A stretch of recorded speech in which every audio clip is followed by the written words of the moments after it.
Bom dia, meus irmãos, graça e paz no Senhor Jesus. Hoje é o 400º dia da nossa leitura bíblica, ou seja, 400 dias que estamos fazendo essa leitura aqui. Vocês têm me acompanhado nessa leitura e eu louvo a Deus por isso. Já estamos a 70% da Bíblia. Falta 30%. Nossa leitura de hoje está em Hebreus, no capítulo de número 13. O último capítulo de Hebreus. Os deveres sociais. Seja constante o amor fraternal. Nada mais justo, né? Começa falando a respeito do amor, o dom maior que nos é apresentado nas Escrituras. Aqui diz que é algo que precisa ser constante, né? Verso 2: não negligencieis a hospitalidade. Depois, lembrai-vos dos encarcerados. Verso 4: digno de honra entre todos seja o matrimônio, bem como o leito sem mácula, porque Deus julgará os impuros e adúlteros. Esse texto é importante nas Escrituras, nos fala que o matrimônio, o casamento, devidamente definido por Deus, né? O casamento, um homem, uma mulher, casados perante a sociedade, perante o Senhor. Isso é algo honroso, bem como diz aqui que é digno de honra o leito sem mácula, ou seja, o ato sexual realizado por um casal devidamente casado, conforme nos mostra as Escrituras. Isso é bom, isso é agradável diante de Deus. E o texto ainda arremata dizendo que os impuros e adúlteros, né? Impuro é todo tipo de ato sexual contrário a um homem e uma mulher devidamente casados.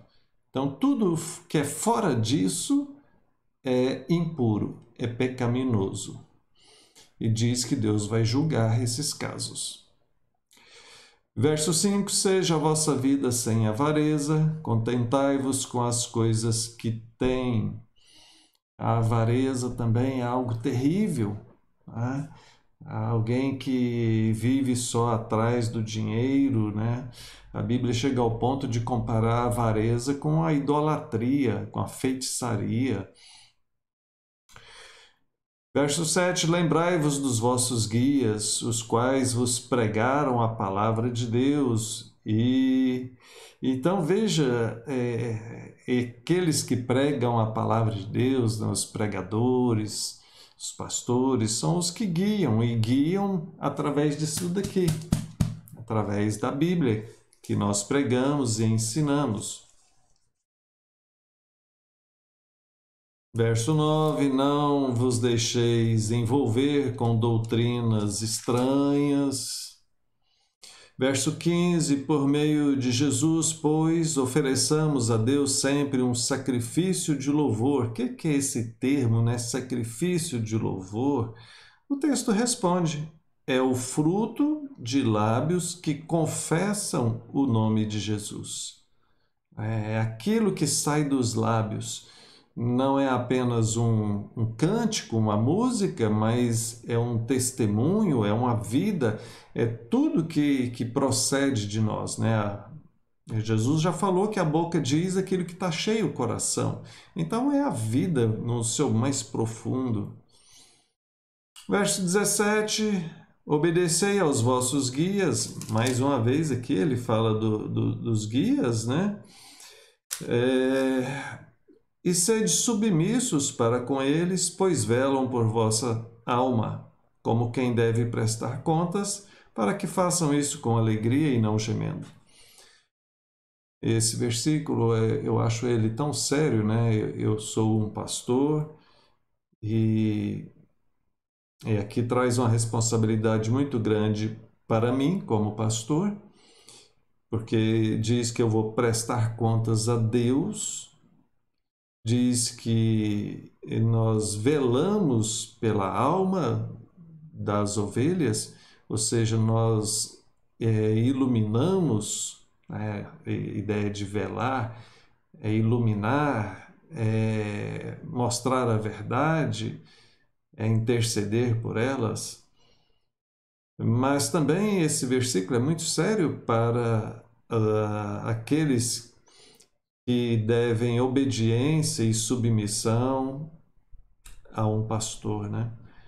Coisa que hoje em dia tem se tornado complicado, né? As pessoas não querem ser submissas a ninguém. Um pastor é muito bom até que ele resolva chamar a sua atenção. Quando a gente chama a atenção das pessoas, aí a gente conhece quem elas são verdadeiramente. Se elas vão ter humildade ou se elas vão se revoltar porque foram chamadas a atenção. Entramos em Tiago, a epístola de Tiago, capítulo 1. Tiago, servo de Deus. Meus irmãos, tende por motivo de toda alegria o passar por várias provações, sabendo que a provação da vossa fé, uma vez confirmada, produz perseverança. Olha, gente, provação não é coisa boa, né? É luta, é dificuldade, é teste, mas, biblicamente falando, a provação é algo bom, no sentido de ser benéfico, não de ser agradável, mas no sentido de ser benéfico, pois aquilo vai gerar firmeza, vai gerar perseverança. 5. Se, porém, algum de vós necessita de sabedoria, peça a Deus, que a todos dá liberalmente. Veja, ele associa aqui a questão de pedir sabedoria para aqueles que, porventura, não estão preparados para suportar provações. Ou seja, essa sabedoria, então, é que nos dá a condição de entender, né, o que Deus está fazendo na nossa vida. Então, se falta esse entendimento, deve-se pedir a Deus: Senhor, me dá sabedoria para me entender e suportar tudo isso. Mas veja, o verso 6 diz: peça, porém, com fé. Né? Não é com dúvida, não. Peça com fé, acreditando que Deus vai dar. Porque senão é como esse homem de ânimo dobre, que é inconstante nos seus caminhos. A partir do verso 12, ele fala da origem do pecado. Ninguém, ao ser tentado, diga: sou tentado por Deus, porque Deus não pode ser tentado pelo mal e ele mesmo a ninguém tenta. Ao contrário, cada um é tentado pela sua própria cobiça. Só eu fazendo aquela tradicional diferenciação, né, entre tentação e provação. Provação é quando vem uma dificuldade que Deus envia, às vezes, na maioria das vezes, para provar a nossa fé. A tentação já é uma tentativa de te derrubar, e Deus não faz isso. Quem faz isso é o diabo. Quem faz isso, como está escrito aqui, é o nosso próprio coração, é a nossa tendência carnal, a vaidade, né? Essas coisas que sondam o coração humano. Mas Deus não tenta ninguém. Deus prova. Então, só deixando claro essa diferença. Verso 17. Toda boa dádiva e todo dom perfeito são lá do alto, descendo do Pai das luzes. Então, veja as coisas boas que vêm de Deus. 19. Todo homem seja pronto para ouvir, tardio para falar, tardio para se irar. Tem gente do temperamento difícil, né? Já tudo que vem na cabeça já fala, quando vê já estourou, né? Precisa ouvir mais. ter mais paciência, ter domínio próprio. Se você porventura tiver dificuldade com isso, ore a Deus, peça a Deus, Senhor, me muda esse jeito de eu ser, eu não quero ser uma pessoa estourada, quero ser mais calmo, me dá o domínio próprio.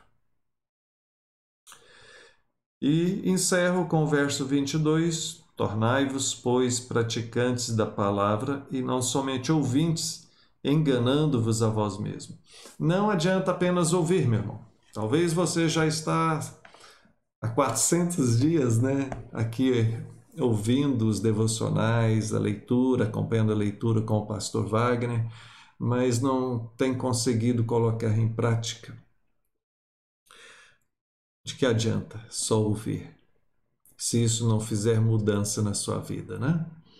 Então tem que ter mudança, tem que transformar, melhorar a sua vida e a vida das pessoas ao seu redor, tá bom? Que Deus te abençoe. Oremos. Pai, bendito seja o Senhor, te louvo, ó Deus, por tudo aquilo que tem feito e confiamos ao Senhor o nosso futuro. Dai-nos tua graça, em nome de Jesus. Amém. Deus abençoe, meus irmãos, e até mais.